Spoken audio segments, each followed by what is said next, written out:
morning everyone. Today's episode is going to be about moving and settling in. Because as academics we are kind of a nomad tribe. We have a lot of people that are on short-term contracts. A PhD is usually like 3 years, maybe if you're lucky you got 4.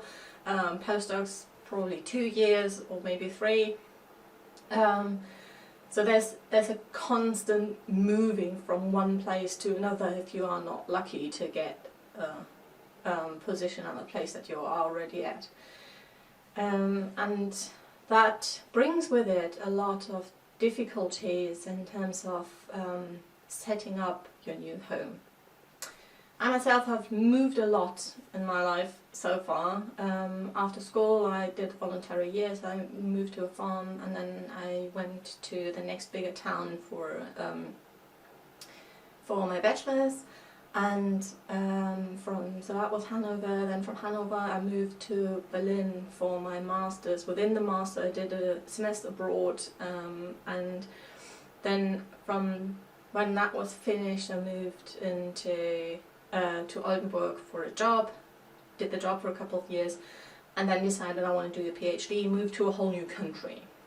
Okay, so there are a couple of steps where I had to settle in and to make that happen, and I thought I'll share with you what works for me, because it is hard. And the rule number 1 is it takes time. Don't get too impatient with yourself or the town or the people around you. It does take time to build this like network of people that you can rely on and that you like know are there when you need them. But there are some quick fixes. So for me, myself, it is when I come into a new place and live in a new room or a new house. I always have shared houses though, so it's usually a new room. For me it's putting up my own pictures. So as you can see, like photos that I took myself and having plants around. That makes me feel at home. So try and think about like small things that make you feel at home. That could be something like making sure that you've got your own bed sheets with you, so you can feel like at home when you go to bed. Or that could be something as easy as laundry powder, because the smell that you have in your clothes will be the same that you had at your last place or at home for a while, and that helps a lot. It could be, if it smells, it could be something like scented candles that you used, so bring one of those. It could be food, so bring some of the spices that you like to use. That's not so important when you move in within the same country, obviously, because they will probably be available in the next shop. But if you move to a different country, that can be a big thing. Yeah, think about these small things that might make you feel a bit more at home in the new place and help you settle in.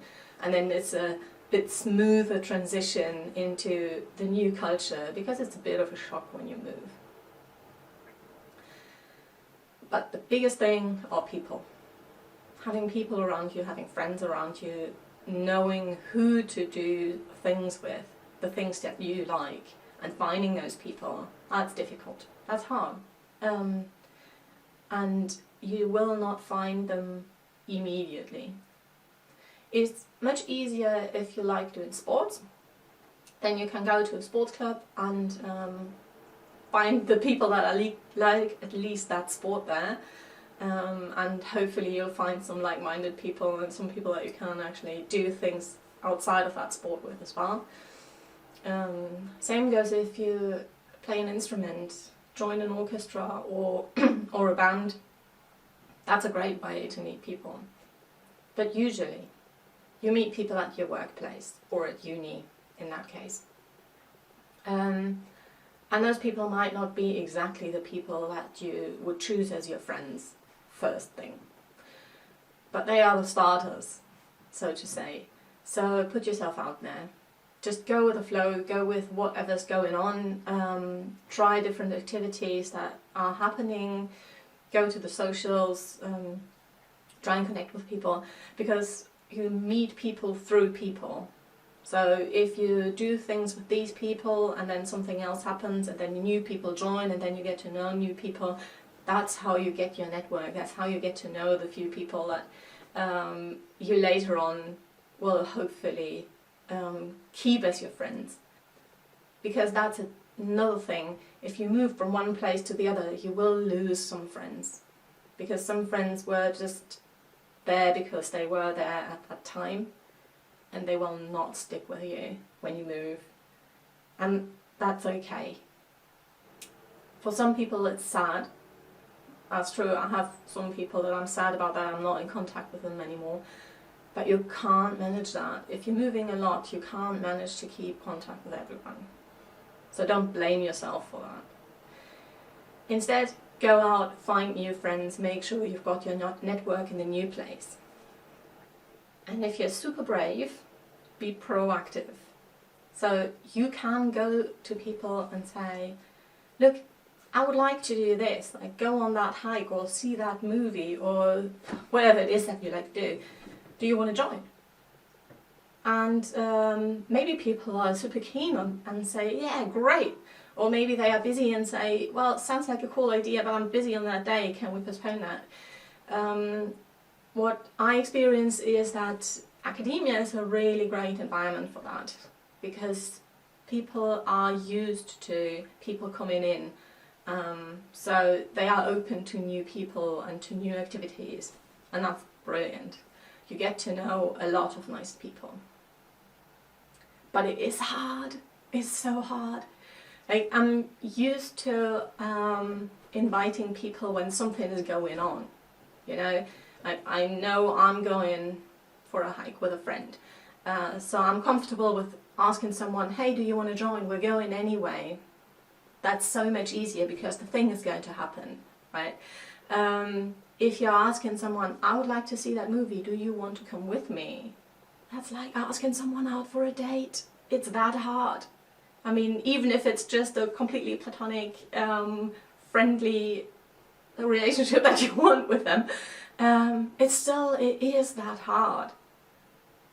And I mean, if you're brave, brilliant, go for it, try it.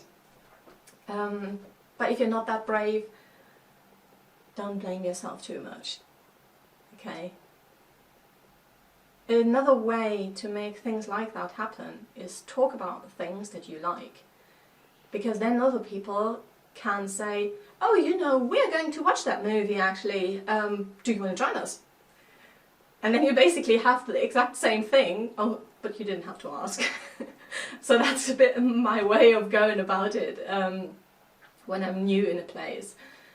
Just putting myself out there and talking about the things I do that I like, trying to figure out what's possible in the area, what other people like doing, maybe join them on something new that you've never done before. Might be like, that might be the new thing for you. Maybe.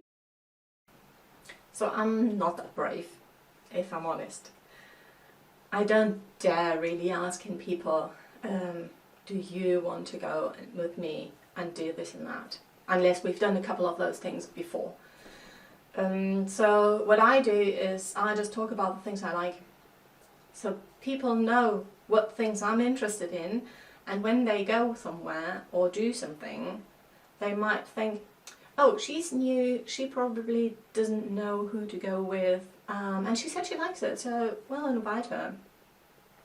And that actually works quite well, especially in academia, because people are also used to new people coming in. So if you are already settled in the place that you are at and somebody new is coming in, think about them as well. So that's eventually something really nice about the academic system and about the moving. You get to see so many new places, you get to do things that you would never have done before, you get to meet a lot of new people, and that's great. I'm not a particular fan of this moving around all the time, because it means that you have to set up your network every single time, again and again and again, and it is exhausting. So in summary, remember to bring your quick fixes so that you can set up easily and have a smooth transition Be a bit kind to yourself. Remember that it takes time and that your brain has a lot to process. So take a rest every now and again. So in summary, bring your quick fixes. So think about something that makes your transition easier. Be kind to yourself. It takes time, remember that. And give yourself time to process everything, so time on your own as well. But even though you need time on your own, you also need people. So push yourself a bit to broaden your horizon and open up to build a new network. And even though that's hard, and especially for the more quiet people, it's really hard to put yourself out there. But it is rewarding. And you might meet your new best friend. How would you know? So go out there, try it, dare it, and explore. Explore the town, explore the surroundings, find new people, so explore different groups of people. Maybe try new activities. There's so much to find out. Be a bit excited about it. Well, that's it for today. I'll see you again tomorrow. And until then, keep smiling.